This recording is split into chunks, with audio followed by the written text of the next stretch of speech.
Hola, ¿qué tal amigos? Un placer saludarlos a todos ustedes. El día de hoy vamos a iniciar un proyecto conocido como Audimed, los cuales voy a estar llevando a ustedes una serie de videos que hablan acerca de la farmacología de las arritmias. Este capítulo va a estar conformado por varias sesiones. El día de hoy vamos a hablar acerca de lo que es la fisiología cardíaca, un introductorio, sobre todo enfocado a lo que es el sistema de conducción cardíaco, que es uno de los importantes a conocer para poder entender lo que es la fisiología y fisiopatología de lo que es las arritmias.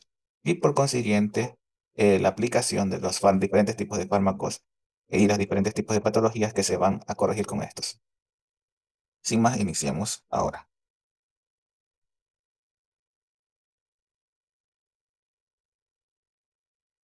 Ya, vamos a hablar acerca de lo que es la fisiología cardíaca, no sin antes empezar a ver una de las estructuras más importantes, las cuales nos van a permitir conocer cómo funciona lo que es el sistema de conducción.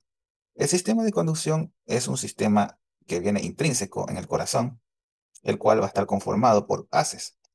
Son células especializadas que son capaces de llevar lo que es la conducción eléctrica del corazón, el cual se va a originar en una célula principal, un grupo de células principales, conocidas como el nodo sinusal, el cual se va a encontrar en lo que es la sección de la pared posterior a nivel superior de la aurícula derecha. Otros haces, que son haces internodales, que se van a comunicar con el segundo nodo, que es el nodo auriculoventricular. Cabe destacar que es el nodo sinusal, el primero, que estoy señalando aquí en la pantalla, es el marcapasos del corazón, es decir, es el que lleva el ritmo cardíaco. Estábamos hablando acerca del nodo auriculoventricular, el cual a partir de él sale lo que es el haz de His y que a su vez este se divide en dos ramas, que es la rama derecha y la rama izquierda. No se ve muy bien aquí en la figura, pero la rama izquierda tiene dos haces o dos fascículos. Los fascículos son un anterior superior y posterior inferior. Posterior de estos fascículos se van a encontrar lo que son las fibras de Purkinje, que son las que van a permitir la contracción del músculo cardíaco, en este caso de los ventrículos. El nodo sinusal es importante, como ya había mencionado, es el marcapasos del corazón y además el cual va a permitir que las aurículas, que estas aurículas, permitan el llenado y además la contracción de esta para que pase la sangre desde la aurícula a los ventrículos. Ya. Aparte de estas células nodales, que son las células del nodo sinusal y la del nodo auriculoventricular, tenemos lo que son las células no nodales, las cuales vamos a ver a continuación. Aquí hay una figura en la cual nosotros vamos a encontrar una representación gráfica de las células nodales o las células especializadas y también tenemos lo que son las células no nodales o las células o los cardiomiocitos histológicamente hablando, que son los encargados de la contracción del músculo cardíaco. Cada una de estas células, tanto las células nodales como las no nodales, tiene su propio potencial de acción. El potencial de acción en cada una de ellas va a ser diferente. ¿Qué es importante en los potenciales de acción? Estos van a permitir que poder estudiar o cómo se representa gráficamente la actividad o el movimiento de este tipo de células. Ya. Por lo general, bueno, en palabras mayúsculas, siempre las células nodales van a ser automáticas. Siempre van a ser automáticas salvo exista alguna dificultad o algún daño en estas células nodales y el paciente tenga que utilizar algún marcapasos para que ese marcapasos sea el que comande lo que es el ritmo cardíaco. Pero como estamos estudiando lo que es la parte fisiológica, las células nodales van a ser automáticas. Ya. Las células no nodales, como son las células auriculares o las células ventriculares, en condiciones normales estas no son automáticas, pero pueden existir condiciones que hagan que éstas provoquen lo que son actividades desencadenadas. ¿Ya? Estas actividades desencadenadas ocurren cuando existe algún daño o alguna alteración hidroelectrolítica a nivel de las estructuras de los cardiomiocitos. Es decir, estas células no tienen automatismo, pero existen condiciones patológicas que hacen que éstas comiencen a tener un automatismo, generando el proceso fisiopatológico de muchas de las arritmias, entre los cuales pueden ser, por ejemplo, las reentradas, las posdespolarizaciones o las actividades desencadenadas, que más adelante vamos a hablar a detalle. ¿Ya? O también pueden existir cambios en lo que es en la estructura morfológica de estos cardiomiocitos. Ahora, ¿qué condiciones hacen que estas células desencadenen un automatismo o una actividad desencadenada?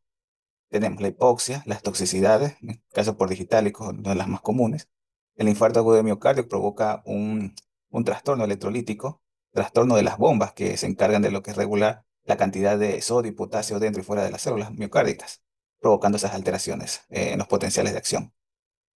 Las alteraciones hidroelectrolíticas, por ejemplo, la disminución del potasio, el aumento del calcio, la acción de catecolaminas, es decir, la acción del sistema nervioso simpático mediante el estrés o algunas otras condicionantes que eleven lo que es el sistema catecolaminérgico. Bradicardias extremas, lo que provocan ritmos de escape, eso más adelante lo vamos a entender, o en otros capítulos, porque el día de hoy vamos a ver solo lo que es la parte fisiológica.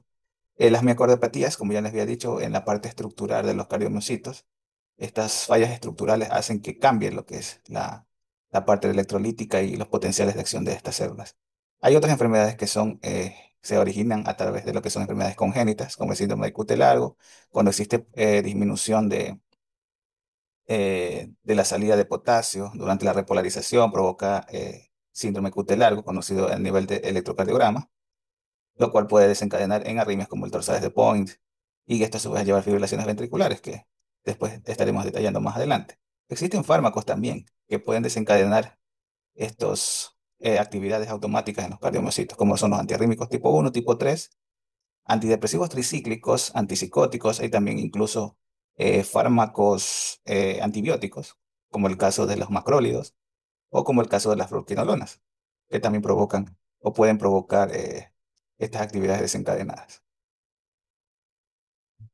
Perdón, un momento, ya. Continuando, ahora vamos a ver y analizar cómo es el potencial de acción de las células nodales, es decir, las células tanto del nodo sinusal como el nódulo auriculoventricular. Ya, ¿cómo se inicia todo esto? Esta figura que está aquí en la parte superior está representando a una célula nodal, es decir, a una porción de lo que es el nodo sinusal o nodo auriculoventricular. ¿Qué pasa? Las células marcapasos tienen su propio automatismo. ¿Qué es lo que pasa? Que en líneas generales siempre va a existir sodio ingresando dentro de la célula a través de estos canales de sodio. El sodio ingresa y permite la activación de canales de calcio. Estos canales de calcio permiten la entrada del calcio y a su vez esto activa lo que son los canales de calcio tipo T y los canales de calcio tipo L. Al haber aumento de la cantidad de calcio, va a permitir que a nivel interno de las células nodales cambie su electronegatividad, es decir, se vuelva más positivo. Ahora, al volverse esto más positivo, cambia la polaridad de la célula y esta se va a hacer mucho más positiva. Va a predominar la polaridad positiva. Pero el exceso de polaridad estimula o lleva a que el potasio, que siempre se encuentra en mayor cantidad a nivel interno de las células, empiece a migrar hacia afuera, provocando que este potasio salga de estas células, devolviendo la polaridad a la célula. Ahora, para que la cantidad de tanto de sodio, siempre va a existir mayor cantidad de sodio fuera y mayor cantidad de potasio, pero dentro de la célula. ¿Qué pasa aquí? Cuando la célula nodal se activa, ingresa sodio y sale potasio de la célula. Ahora, para que esto se mantenga en una polaridad igual. Ahora, ¿qué es lo que pasa? Para que esto vuelva, esta polaridad de la célula vuelva a su estado inicial, existe una bomba que se conoce como bomba de sodio-potasio ATPasa, que es la que va a poner la cantidad de sodio nuevamente en mayor cantidad hacia afuera y la cantidad de potasio nuevamente en mayor cantidad hacia adentro. Es decir, quiere restaurar la polaridad antigua que tenía la célula cuando estaba en reposo. Ya. A todo este conjunto o mecanismo que vemos cómo se origina ahora, todo eso es el proceso del potencial de acción. Ese proceso de potencial de acción nosotros lo vamos a ver en esta figura en la parte inferior. Van a existir fases. Existen 4 fases. Empezamos por la fase 4, luego la fase 0, la fase 3 y retornamos a la fase 4. Se preguntarán por qué no existe la fase 1 y fase 2. Esta fase solo las encontraremos en las células no nodales, es decir, en los cardiomiocitos. En las células marcapasos solo vamos a encontrar esta fase, la fase 4, la fase 0 y la fase 3. Ahora, ¿cómo inicia? Inicia con la fase 4. ¿Qué ocurre en la fase 4? En la fase 4 van a existir van a existir canales de sodio. Estos canales de sodio, como habíamos mencionado en la parte superior, el sodio, para que se active la célula, ingresa. Aquí, como estamos aquí, se ve la figurita aquí en naranja, es la misma de acá. Celeste es la de acá. ¿Eso qué quiere decir? Que durante la fase 4 se van a abrir dos portales, tanto los de sodio como los de calcio, y van a permitir la entrada de ambos, sodio y calcio. Ya. Esta fase inicial es lo que conocemos como potencial de membrana en reposo, es decir, la parte eléctrica inicial que tienen estas células. Pero existe algo que las estimula. Al estimularlas, provoca que estas células, tanto el sodio como el calcio ingresen y el potencial eléctrico se eleve, se empieza a elevar. Y al momento que se empieza a elevar, llega a lo que es el potencial de membrana, que va a ser en -40. Una vez que ha llegado el potencial de membrana, cambia a fase. Llegamos a la fase cero. En esta fase cero, ¿qué es lo que ocurre? Que vamos a ver más adelante, es donde ingresa totalmente lo que es el calcio. Pero en esta etapa, como ya mencionamos, en la fase 4 inicia con el ingreso de sodio. Aquí dice, el sodio entra en las células menos capaces y aporta una carga positiva, es decir, se llena dentro de cargas positivas. Y parte desde una condición de -70 mV, como es la condición de membrana en reposo, hasta llegar al el potencial umbral, que es a nivel de -40. ¿Ya? El calcio permite la entrada de la célula y la hace más positiva hasta alcanzar el potencial umbral, que es de -40, que es este que se encuentra aquí. Una vez que se ha llegado hasta este punto, seguimos a la siguiente. ¿Qué pasa? Entramos a la fase cero. Recuerden que la fase 4 está mediado tanto por el sodio como por el calcio, ¿no?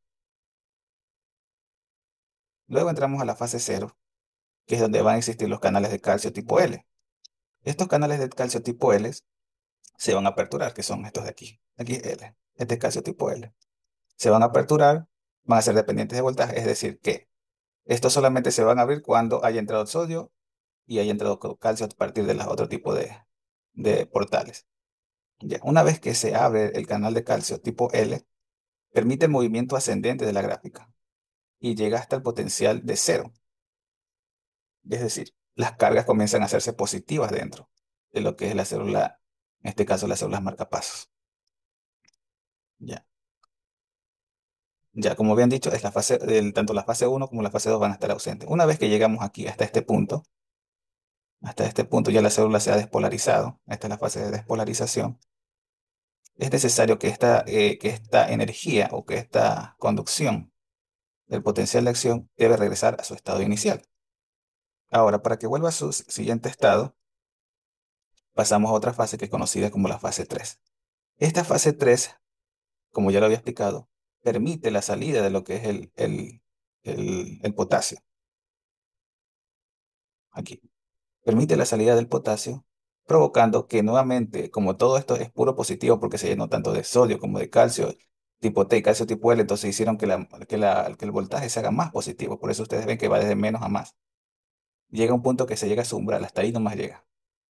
Entonces, en ese momento, comienza a salir carga positiva. Carga positiva para que nuevamente acá adentro se haga negativo. Es decir, para que empiece a descender. Entonces, y para hacer esto, ahí tengo que sacar potasio. Entonces, esta fase 3 se encarga del flujo de potasio. Es decir, la célula se comienza a repolarizar. La parte de acá es despolarización y acá repolarización. Es decir, vuelve a su estado inicial. ¿Ya? Una vez que va saliendo lo que es el potasio, la membrana o el estado de la célula queda nuevamente como negativa, es como en su estado inicial, pero los iones, tanto de potasio como de sodio, están en lugares donde no deberían estar. Es decir, siempre sodio tiene que ver en mayor cantidad afuera y potasio en mayor cantidad adentro. ¿Y qué pasó en este momento? Que el potasio salió. Entonces ese potasio que ha salido necesita reingresar nuevamente y el sodio que entró necesita que salga nuevamente. ¿Ya? Entonces, ¿cómo va a hacer esto? A través de esta bomba que vemos aquí. Y que para que haga esto es necesario que exista energía dentro de la célula. Por eso es que cuando existe un infarto de miocardio, esta bomba se daña. O cuando existe una intoxicación por digitálico, esta bomba se daña. Y esto impide que el sodio salga e impide que el potasio vuelva nuevamente dentro de la célula. Y eso es lo que provoca excesos de despolarizaciones. Y eso provoca que el corazón se vuelva mucho más eléctrico, existan mucho más despolarizaciones, existan mucho más ondas desencadenantes que hagan que se produzcan estas arritmias. Entonces, por eso es importante conocer este mecanismo. Ahora, pasando por la fase 3 vamos a la fase 4 que es obviamente donde ya ocurre el ingreso de potasio, que es donde debe estar como estuvo inicialmente, y el exceso de sodio tiene que ir a la parte extracelular. Iniciando, ya, aquí está la fase 4. El potencial de membrana en reposo se mantiene ligeramente y a continuación se abren todos los canales de sodio y los canales de calcio tipo E y se reinicia la despolarización. Llega hasta aquí y nuevamente se reinicia. ¿Ya? Ya. Y muchos de los fármacos que vamos a utilizar en este capítulo de las arritmias van a actuar precisamente en estas células marcapasos. ¿Qué pasa con estas células marcapasos? Como bien dijimos, esos son los que marcan la frecuencia del, de la conducción a nivel de lo que es el miocardio, ¿no? A través del sistema de conducción. Va a existir muchas taquiarritmias. Por ejemplo, las taquiarritmias son aquellas que hacen que este potencial vaya de forma más rápida. Y a su vez esto provoque que las frecuencias se eleven. Entonces, ¿qué van a hacer estos fármacos? Estos fármacos lo que van a hacer es actuar a nivel de estos nodos, eh, frenando la acción de estas potenciales de acción y alargándolos un poco más. Los alarga un poco más para que no exista este aumento de la frecuencia cardíaca, porque el aumento de la frecuencia cardíaca lleva a existir un menor riesgo sanguíneo tisular. Y el gasto cardíaco se puede ver comprometido cuando las frecuencias cardíacas están demasiado elevadas.